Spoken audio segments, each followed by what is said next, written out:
This is Film Talk, where we interview the brightest minds in filmmaking 5 days a week. Do you need a great camera for your next shoot? You may want to consider the world's lightest handheld Super 35 digital film camera, Blackmagic's Ursa Mini 4.6K. The Ursa Mini boasts a 4.6K sensor, global shutter, and up to 15 stops of dynamic range. It's perfectly balanced for handheld use and comfortable enough to be used all day long. Scene 1, take 1. Film Talk Nation, we are greenlit for yet another great show. Vanessa Frank here, and I'm excited to bring you our featured guest today, Lyle Workman. Lyle, are you ready for your close-up? Yes, I am.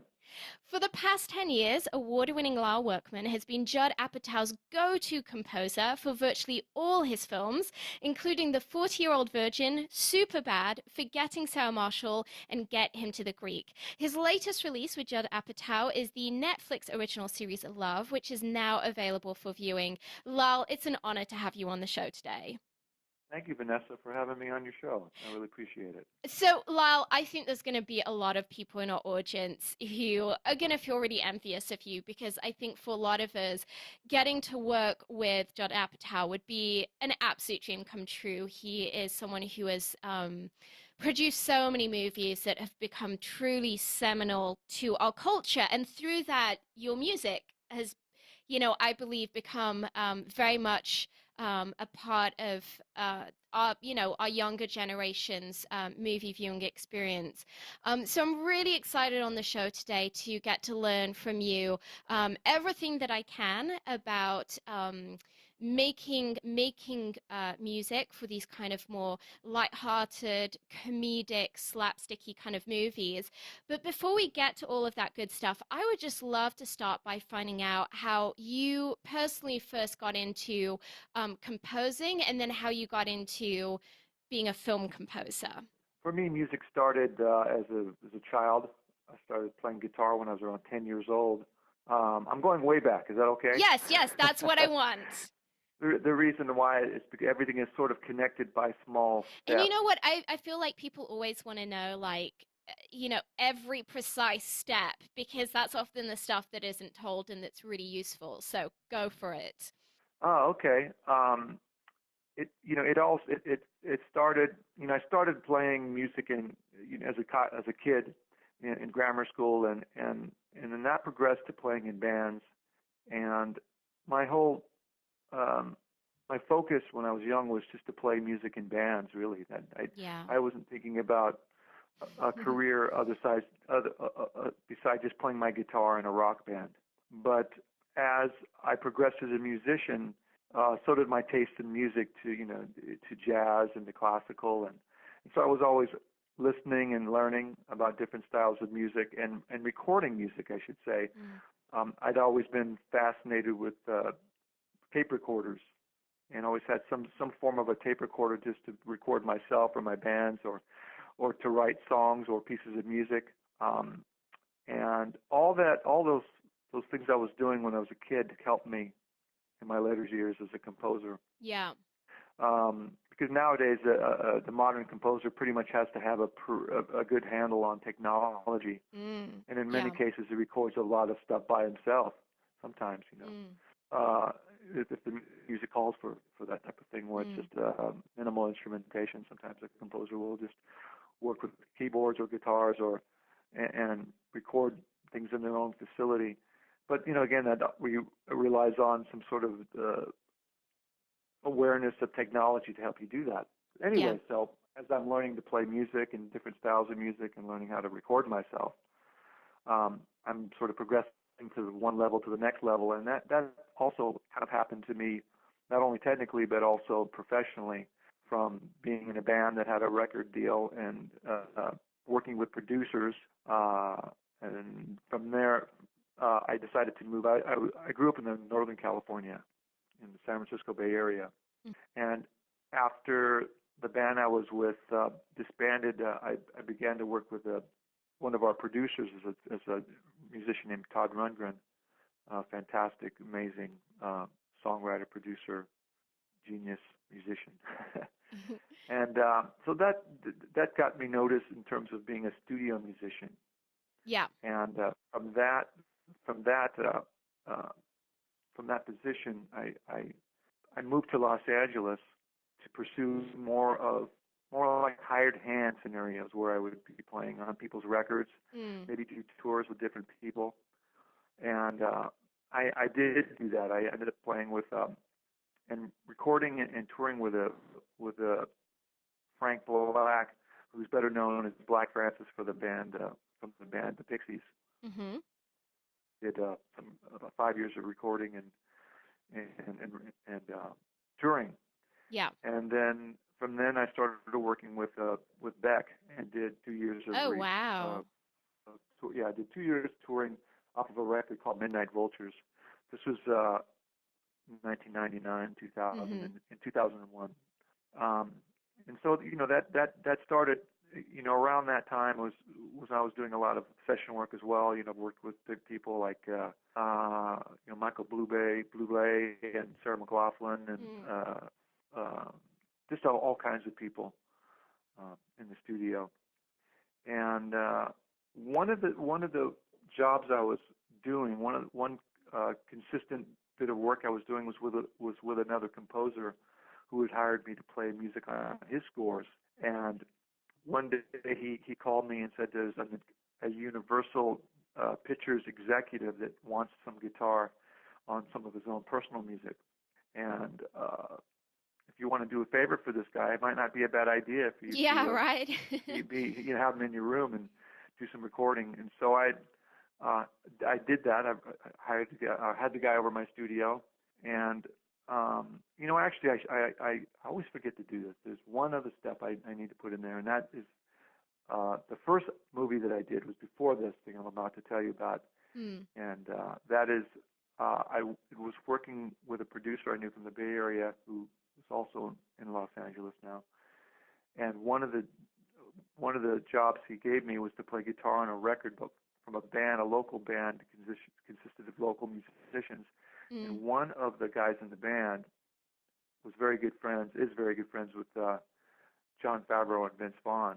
Oh, wow. That's not a bad And connection to have. yeah, exactly. And they had asked their buddy to score a film, Mm. and uh, uh, that person who I'd worked with on his band project asked me to do it with him Mm. because he knew about my background and recording and all Yeah. the different things I could do, and he thought we'd be a good team to work on this record, Mm. the score. And that was a movie called Made. Mhm. That was the one after Swingers. Oh, wow. Yeah. And so by then I had a movie under my belt, and I'd also Yeah. had some music I'd written for an agency that did commercials, which was another bit of steady session work Yeah. I was doing at the time.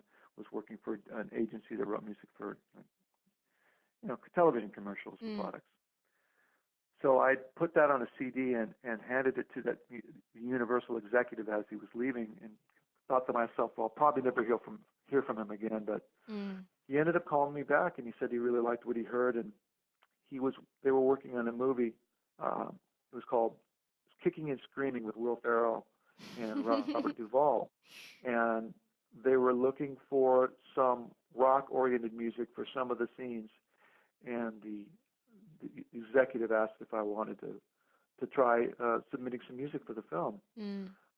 and so I did. I did that. They'd sent me scenes to work to Yeah. write music to specifically, and I wrote a bunch of music, and it ended up in that movie, Kicking and Screaming. Wow. And one of the producers for that movie was Judd Apatow, and so that was my connection to Judd. Wow.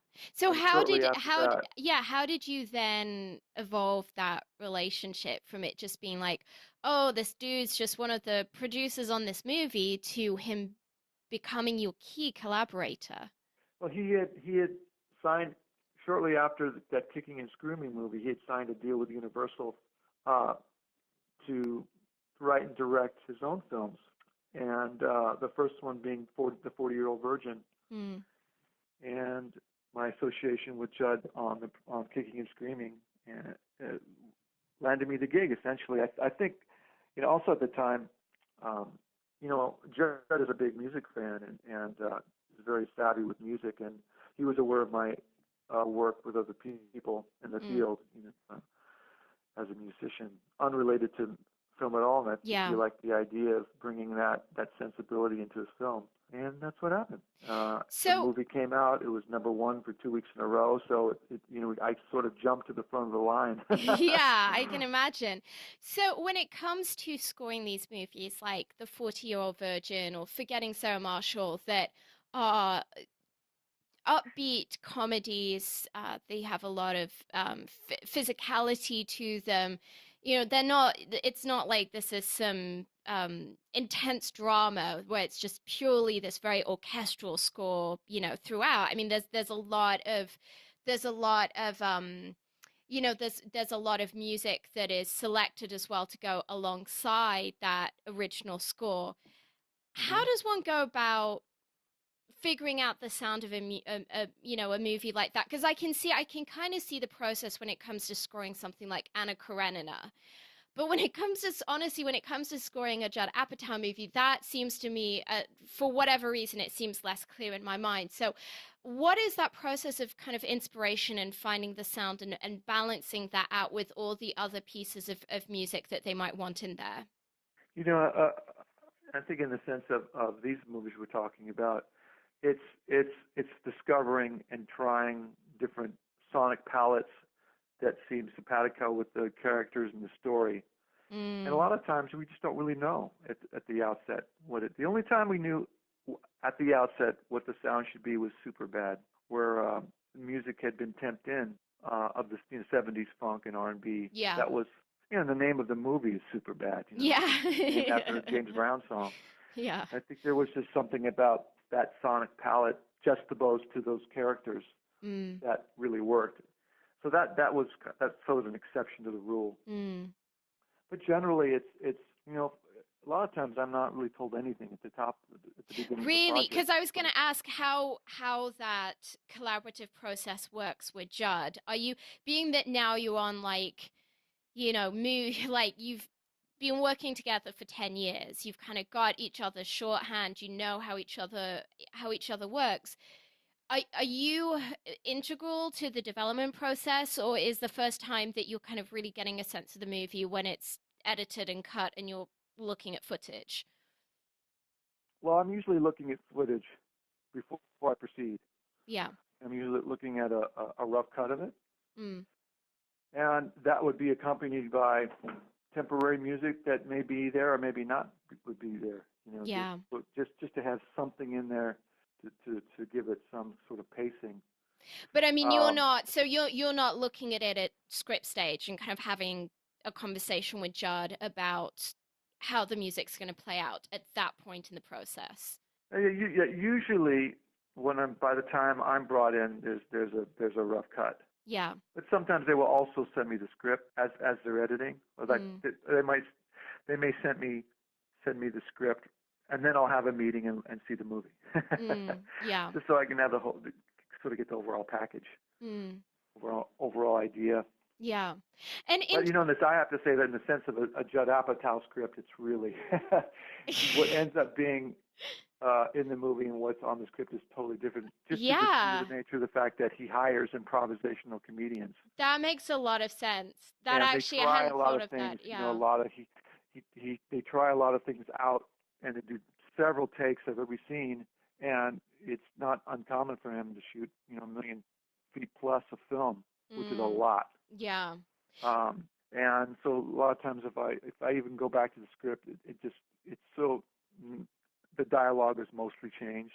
It, Mm. the the skeletal direction is still there, like where it's headed, Mm. but the way it's presented in the words Yeah.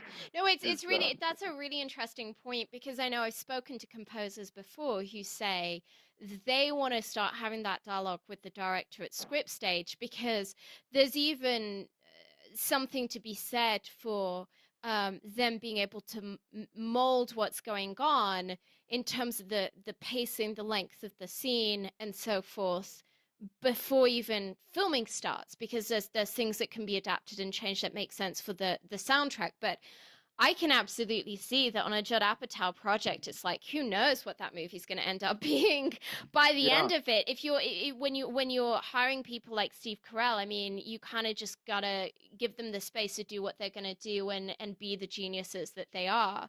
Um, yeah. in terms of your very long-term relationship with Judd Apatow, I just love, for the sake of our audience, where I feel that there's a lot of people in our audience that would love to have those kinds of long-term collaborative working relationships with others in their industry, to have that kind of stability and partnership rather than just kind of bouncing from job to job, but actually being that kind of person within the industry that begets people coming back to them again and again and again, which I think is kind of the highest compliment someone could ever give you. What do you feel that you have personally done to be that kind of person that Judd would come back to, not once, not twice, but or three times, but over a course of more than a decade? Well, I will tell you that he has worked with other people. Mm, We've done there's movies I have not done of his. The last few his last few directorials I've not been a part of. So, but we kind of go in and out, yeah. over the past 10 years. But sorry, what was the exact question? So I'm wondering, you clearly have done some incredible work relationally with him to be that Right, kind of person where he goes, you know what, we did the 40-Year-Old Virgin. I'm coming back to this guy for Superbad. I'm coming back to him for Forgetting Sarah Marshall. I'm coming back to him to get him to the Greek. I've got this Netflix original series, Love. I'm going to come back to him for that as well. right. What have you done, or what do you feel that you've done to, um, nurture that relationship to where it has been a partnership for so many years Well, that's a very good question. I've never really thought about it. now?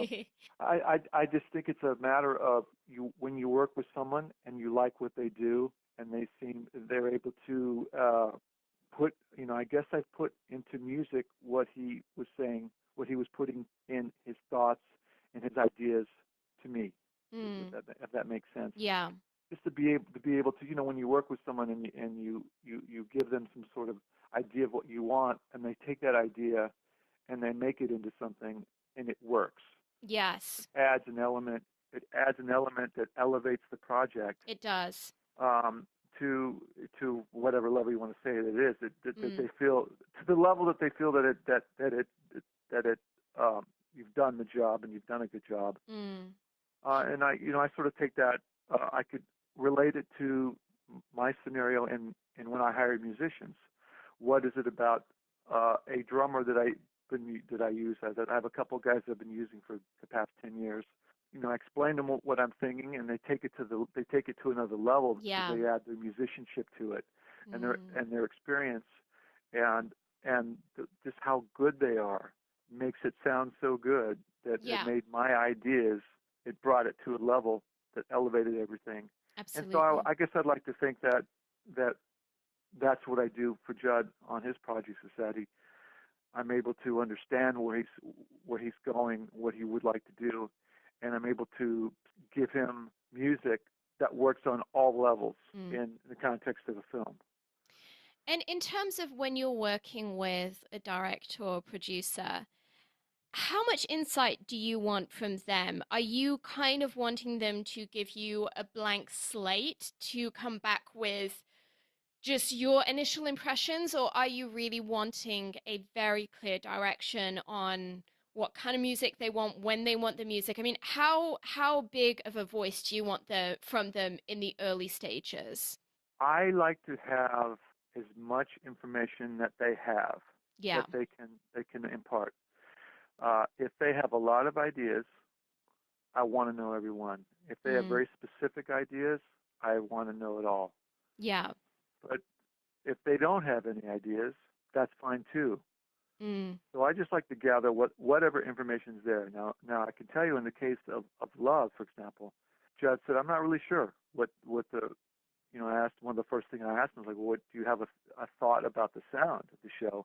And I don't know. He said he didn't have an idea, and he said just try some things. So I went off on my own with no information, and actually the very first thing I wrote is the theme of the show. No way. Yeah, so it's over that graphic, that red graphic where it says Yeah. love at the top. Yeah, that's the very first thing I wrote. Now I submitted music that was kind of in that that field, kind of sort of Mm. electronic based pop music, I guess you would Yeah. call it. Um, and and then Judd said, "Well, what else you got?" Yeah. And then he named a couple bands, uh, Mm. and then I sort of went off with music in the direction of a couple of these bands that he mentioned. And then that didn't really. Well, actually, some of that ended up in one or two of the shows, just in a couple scenes. Yeah. But that wasn't the sound of the show. We hadn't found a sound that sort of accompanied the emotional scope of the show. Yeah. So it was a trial and error, and just trying seeing what looks good against picture. Now, Mm. at the beginning, I wasn't working to any picture at all. I was just kind of going off Yeah. of the script that I read of the pilot. And then once I got the pilot in, then we tried some different things uh, against the scenes where we had music, and we just sort of stumbled on this kind of a ethnic sounding pop oriented or ethnic sounding uh, like Hispanic Mm. oriented Latin style Yeah. that seemed to work well with the environment that is Los Angeles. That's where the show Mm. takes place. And there's scenes of them walking around. You get a very Los Angeles feel Yeah. for the show. And so Interesting. this music kind of added this subtext of of of the environment in which they lived in, Mm. but with the nature of some of the stringed instruments that I used, like these Mexican instruments. One's called a requinto, the Mm. other one's called a jarana. There's just a lot of variety. You can strum it hard and fast and get this fun energy pacing, but then you could play very delicate stuff with it that could be sort of sad and lugubrious, and it could have this wide range that I could take the instrument, and then that along with Latin percussion, it suddenly seemed to sort of click, Yeah. Yeah. and then add those elements into some of the more uh, less ethnic sounding music Mm. harmonically. Just having those instruments and then it kind of kept a continuity throughout the whole thing. Yeah. So, So Lyle, anyway, I'd love it if you could answer a question for me, which I'm actually just asking for personal purposes, though I think it's probably going to be of interest to a lot of people in our audience. But it's something that I'm personally kind of grappling with right now. So, being that being that I have you in this interview, I figure it's a good opportunity to pick your brain. sure. I really struggle with kind of knowing what the right balance is between like pre-existing tracks that songs, lyrical songs that one's bringing in, Hmm. and the score, like what is, and I understand that every project is kind of different, but assuming that one isn't doing something that's kind of period where it's all going to be the score, assuming that one is doing a movie that's contemporary, that by definition is probably going to have a mix of both an original score and then some pre-existing music that's been licensed. What is that right balance between kind of licensed music and score? I don't know if there's really any balance. I think it really depends on the filmmaker's sensibility. Judd Yeah. is heavy with the music, the licensed songs, Mm. and in cooperation with the score. But generally, they're sort of two completely different entities, even within his films. I find, Yeah. for example, we had on the Superbad soundtrack, it was the funk music, and then we had Van Halen Panama, Mm. in one of the scenes, or so they really are completely different entities that Yeah. coexist, and it's just kind of it's a combination that is interesting about his films, I think. Mm. How And I much of think a how much of a conversation do you personally get to have about what music is being licensed? Because I mean, I would assume that that really colors your decisions in terms of the score that you're composing, right?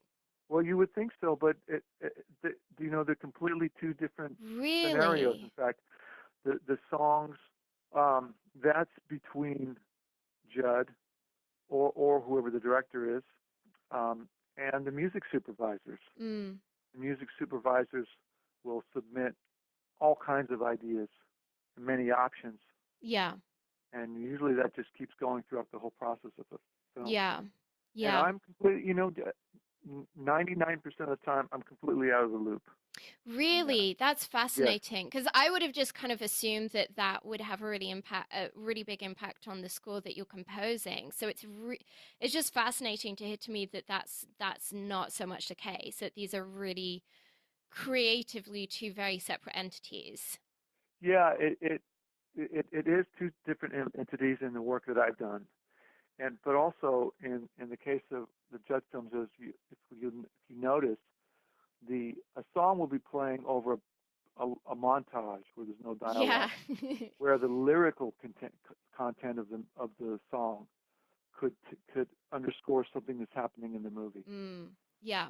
And so it's almost like a narrator came in and started talking. It is, isn't it? Yeah. Yeah. Yeah. And so in often cases the music will provide something under dialogue or a little bit of subtext or Mm. something that isn't isn't telling the whole story because Mm. that's too much. Yeah. The whole story, uh, would interfere with dialogue. Mm. Might have too an instrumentation might be too big or it might be too loud or the pacing might be wrong. Mm.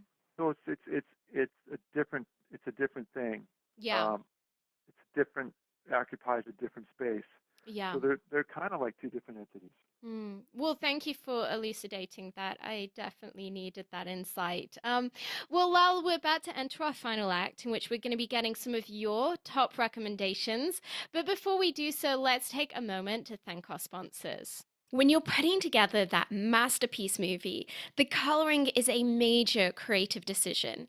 It can make the difference between whether the audience interprets your story as warm, cold, dark, or light, and it can help define the genre of the film. Here's a quick tip. Horror movies tend to have blue tones, romantic comedies tend to have warm tones, apocalyptic movies tend to be grey and washed out, movies in which reality is off kilter tend to have green tones, and action movies tend to feature a lot of teal and orange, particularly in their artwork. The Emmy Award winning Da Vinci Resolve from Blackmagic will help you get that perfect color for your next production. The Da Vinci Resolve 12 combines professional non-linear video editing with the world's most advanced color corrector, so you can now edit, color correct, finish, and deliver all from one system.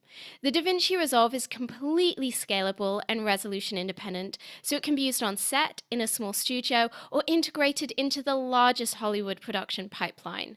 From creative editing and multi camera television production to high end finishing and color correction, only DaVinci Resolve features the creative tools, compatibility, speed, and legendary image quality that you need to manage your entire workflow, which is why it is the #1 solution used on Hollywood feature films.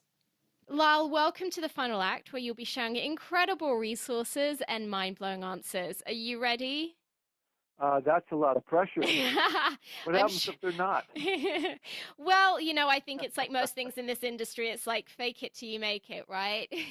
Right. Yeah. um, Well, you know what? That you hit the nail on the head. I always tell people that are trying to get into business, say yes to everything, even if you don't know yeah. how to do it. You'll Yeah. find And a way then to do it. Go Google it and figure out how to do Yeah. it. Yeah. You got the internet, or you can ask a friend, or you can figure out a way to do it. But I didn't study orchestration when I was Really? in school or any of that stuff, Yeah. but through the films and through the needs of the films, Mm. you know, I'm working. I write orchestral music and I write it and record it and Mm. present it. Yeah. It's just a matter of being in a situation where you're allowed to do it. Absolutely. Yeah. Well, Lal, I would love to know what the best advice is that you've ever received? The best advice I ever received was don't sweat the small stuff Yeah. and recognize it being small when it is. Yeah. It can be hard to make that judgment call, though, I think, on set. At least, I Yeah. mean, maybe it's slightly different when it comes to post, but I find, particularly when it comes to being on set, it's like, it's amazing how the small things can really trip you up in post. Hmm. And it's hard. I have a hard time not getting paranoid and not just sweating everything because I figure, well, at least if I sweat everything, then there's a chance that I'm not going to have some horrible surprise in post production that, oh, such and such should have been done this way or that way. It's hard to Yeah, know. I think, and when I say that, I'm referring mostly to how you internalize stress Yes. and how, um, when things seem to be out of control Mm, and things are happening that you don't like, it's good. um, Yeah. in terms of the business or the industry, or this person didn't, I don't like the way this person's treating me, or I'm being taken Yeah. advantage of, or they should have asked me. This is my domain, and they're sort of going beyond me. All those kinds of Yes. things that could just Yeah. make you stew and go, why is this happening? Um, Yeah. it's No, just it's being able that's so to learn wise. that you know if things are the way they're going to be, and you're not going to make them changes, then you have to figure out how to um, address them in a way that's healthy. Yeah. No, I think that's incredibly wise as actually I think probably the crew, particularly when it comes to crew, but probably across the industry, those that I've seen have the most staying power in their in their respective jobs are indeed the people that just have the most amazing tolerance for provocation and stress and That's just an right. ability to not let it get inside their heart. It's definitely a skill that I'm working on. I've Yeah, I got think. some ways to go on that. So yeah, well, great advice. So, Lyle, you've worked on numerous amazing, amazing projects. But looking forward, if you had just one movie to stake your entire career on, what kind of movie would it be and what talent would you want attached? Did you say it one movie? Yeah, if you had just one project. Oh, Yeah. uh, I think in terms of films, it would be super bad. That was like you feel like that was your kind of what most was that like the greatest example of your work? I think it was the greatest example of how I could take a genre or direction for a film and realize it to its full potential. Yeah. Yeah. And let me explain a little further. When we realized the music had to be uh, funk music, R&B, Mm. that was 70s based, I had the idea to hire the original architects of that music as my band. Wow, that's so Yeah, so cool. yeah, so I had Bootsy Collins, who played bass with James Brown, Oh my and gosh. and That must have been Funkadelic. so fun to work on. I mean, that must have been an absolute dream. Yeah, I brought all these guys together. It was a big reunion of sorts, Yeah. Oh my gosh. and so it was Wow. Were you two kind of original James Brown was that drummers. kind of intimidating though, like to be like, wow, I have all of these legends here right now. Was it intimidating? I think I was so focused on the work at hand, I Yeah. wasn't really thinking about it. But bringing them all together, and we recorded it all together in the studio, it, and it just turned out so great. Mm. And I just think because that's one thing that I like to do in a score is if it's got to be a certain definable style, then I really work hard at trying to come up with music that sounds like that's legitimate. And Yeah. a lot of that is just in the details, in the minute details of Mm. if let's say there's a component of an electric guitar, well, it's got to be the type of like guitar that was used in that music. Yeah. It's got to be the type of amplification. It's got to be the type of recording. So Wow. the whole capturing of the music in the recording process. That's a whole nother world as well. So yeah, I mean, it sounds like there's a huge amount of research that goes into that. Yeah, there's just a lot of little tiny details that Yeah. all. And now I have to say that I learned a lot of that kind of from working with Beck. Mm. Yeah. Is that when you work with Beck and there's a because again his music does that too. If it crosses all these different genres and styles, Mm. but whatever it is legitimate with his Yes. spin. He puts Yes. a gigantic spin on it. Yeah. And there was a time when I was playing a guitar part. It was in one of his songs, and he was really specific with me with the way I was not bending the strings. No way. Yeah, because and the sound of it and the Yeah. approach, every little detail It's fascinating. is what makes that sound. Yeah. The common listener won't really know that won't be able to tell you that, but they'll know when it feels like the real thing. Exactly. So Exactly. so I just that was just a big. I just learned a lot from that experience too. Mm. Well, that's what you got to do. If you want it Yeah. to sound like something, then you got to Yeah. you got to pay attention to those details. Yeah. I could have just very easily just kept with some local musicians and made the score for Superbad and recorded it with Mm. the guys I use, and it still would have been very good. Mm. But using the guys that made that music and play that music, and pretty much that's what they do. Yeah. They don't do other things. Yeah. Or it's not like studio musicians that have to do all these other um, styles of music all the time. And the guys I use, that's their world. Well, I'm guessing that this is why Judd Apatow keeps coming back to you time and time again, is that you have that willingness and that desire to do the research and to do it authentically and to give it that little edge that so many others probably wouldn't even think or bother to do. Lyle, if you could recommend a single book for our listeners, maybe something that's been really helpful to your own career, what would it be and why? A book. Mm-hmm. Oh my gosh. I'm at a loss here because I'm not thinking of anything specifically to my work.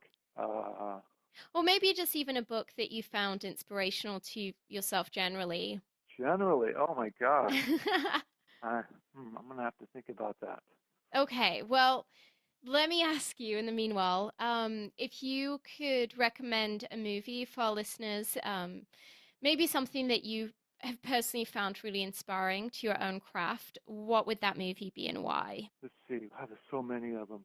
I guess one that pops in my head right now is the Grand Budapest Hotel. Oh, I love that movie. Yeah, and Alexander Desplat. I think he's a perfect example of someone Mm, who, especially when there's ethnic elements to the music, mm. he completely nails what I'm talking about. Yeah, yeah, The he's instrumentation extraordinary. that he used and the sound of it, and also the instrumentation is one thing, but also writing in the style that those instruments live in. Yeah. He does that so beautifully. Mm, And if you look at that score, and then you look at his work in Fantastic Mr. Fox, mm. completely different music, Yeah, he's but very the diverse. same approach though, in that it's banjo and the guitars, and it's definitely more of a Western sort of countrified uh, approach to the instrumentation. Mm. But it sounds, it sounds completely legitimate. Yeah. Yeah, absolutely.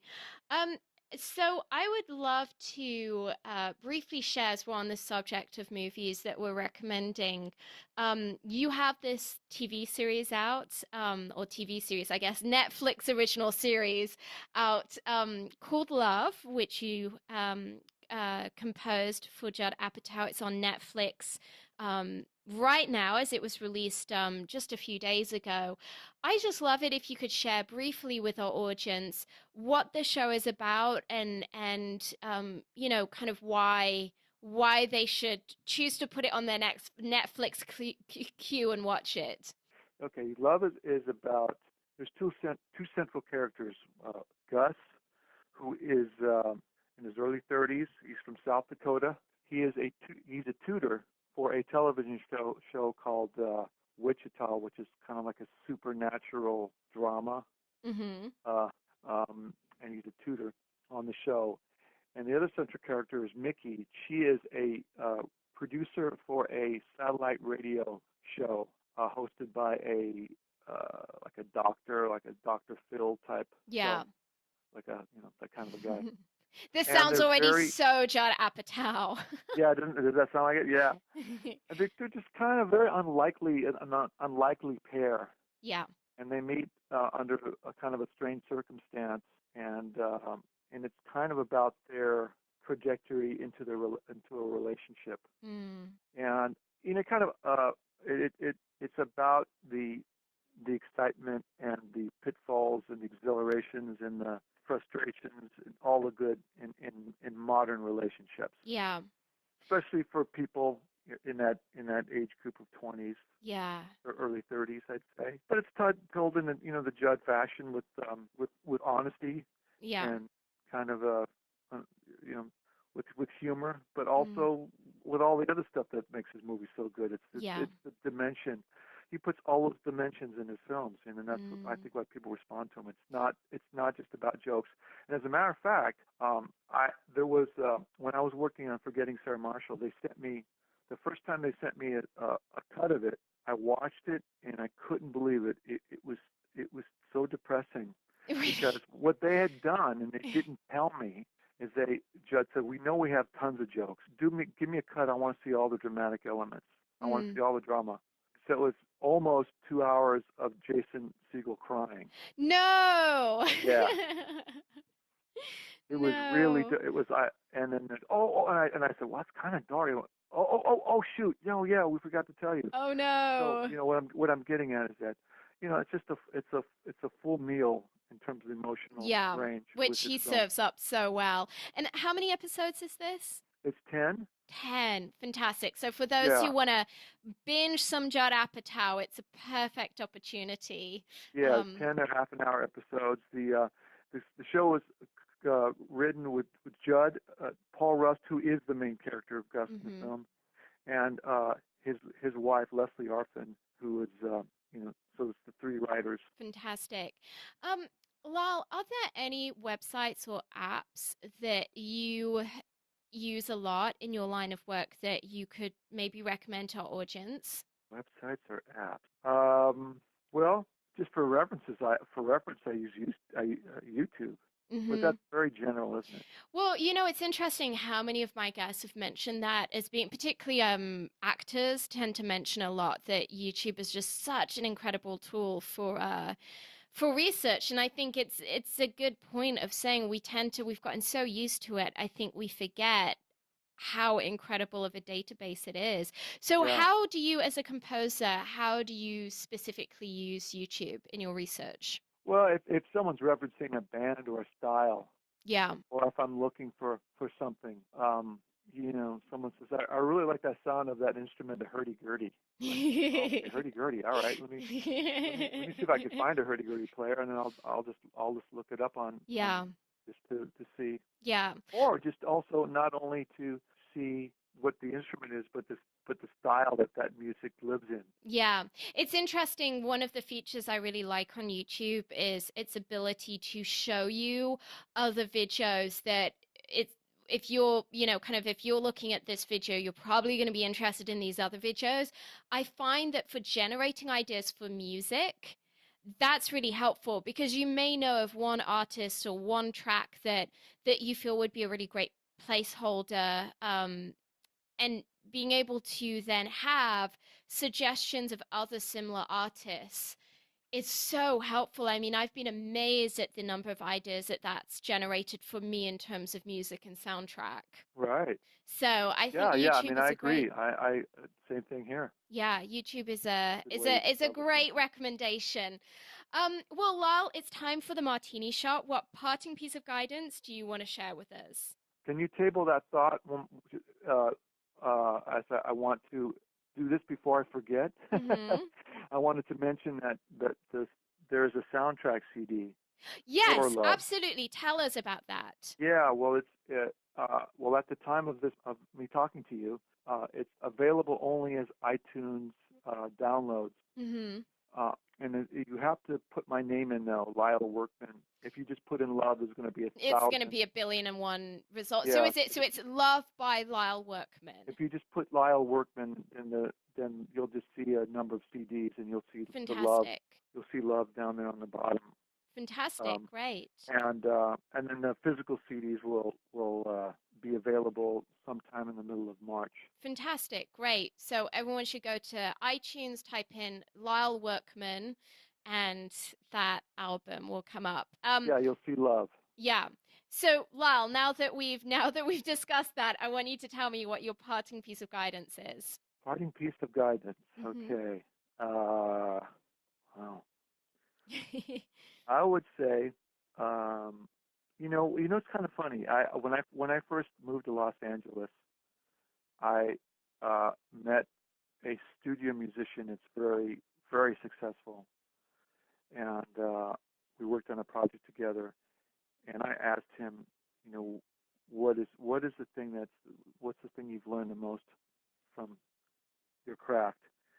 And he says, well, a lot of what we have to do as studio musicians is any number of guys in town could do it. Any number of guys can provide what's needed for the work. You just have to be the nicer guy. Yeah. Yeah. And so, that made a big impact on me. You've got to be someone that people like to work with. That when Indeed. you go in for a job, you have to sit and you meet, and you have to present yourself in a way that people will want to be with you and around you, Mm. because the nature of our work, as you know, it involves deadlines, Mm. and sometimes can be really stressed, and committees making decisions, and there's certain frustrations that go with that. But you just have to be a person that can set all that aside and just be pleasant and always do your job, do it as best you can, and do it with a smile on your face, and Mm. with just a great attitude. Yeah. And I think that probably speaks volumes to the question that I was asking you earlier of what is it about you that makes Judd Apatow want to keep coming back? And I think clearly, evidently, there's a real question of all of the talent and the expertise you bring to the table. But I'm sure that that element of being that nice guy, being that guy who can operate well under stress is undoubtedly a huge part of the recipe of why someone of that stature would want to keep hiring you again and again. I also believe that I think it's important to show gratitude. Yes, Because I yes. know when he asks me to work with him, he can ask anybody Yes. Or to work. people would be like, I will pay you to work for you. Yeah, and so I think it's really important to express that gratitude, because they can work with anyone else, but they've chosen you. Yeah, And that's good. and if you think about that gratitude in your work every day, somehow the things that are driving you crazy have you're able to put perspective on all that stuff. Like, hey, isn't this? I keep using the phrase. It's a champagne problem. Yes. Oh no, it's so true. It's Just to so be true. in a position to where, oh my God, there's too much work. Like, well, you're complaining about that? Lyle, you have no idea how I needed to hear that today. Oh, well, that's good. Well, that's a wrap. Film Talk Nation, in this industry, you're only as good as the people you know. And today you've been hanging out with Lyle Workman and myself. If you want to go the extra mile, head over to filmtalkpodcast.com and type Lyle Workman into the search bar. The show notes from today's show will appear along with everything we discussed, like Lyle's recommended movie. Lyle, we appreciate you sharing your priceless insight with us today. Film Talk Nation thanks you, and we'll see you on the red carpet. Thank you, Vanessa. Thank you so much for your interest in Further Talk.